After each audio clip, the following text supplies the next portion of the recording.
Os insultos e ataques a persoas gordas atopan no anonimato das redes sociais a súa versión máis dañina. A diversidade corporal é unha realidade que continúa a invisibilizarse nas pantallas.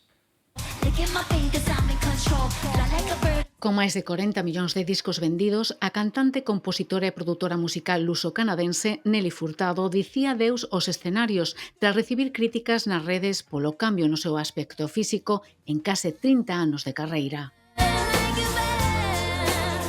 É unha vergoña para toda a sociedade que unha persoa que triunfou polo seu talento, como é neste caso Nelly Furtado, que hai máis, teña que retirarse da vida pública porque a presión é absolutamente insoportable. A actriz, directora e guionista galega Saamira Ganay sabe ben do que está a falar.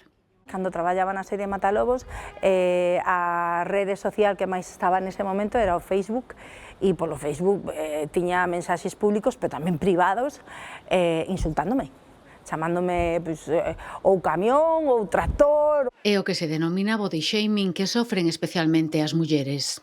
O corpo da muller está históricamente idealizado e o feito de non chegar a eses cánones de beleza ou de ter un corpo absolutamente normal xa pode ser obxecto desa crítica, dese body shaming. En España o sobrepeso afecta a máis do 62% dos homes e case a metade das mulleres, unha realidade que desaparece nas pantallas que continúan sen dar visibilidade á diversidade corporal.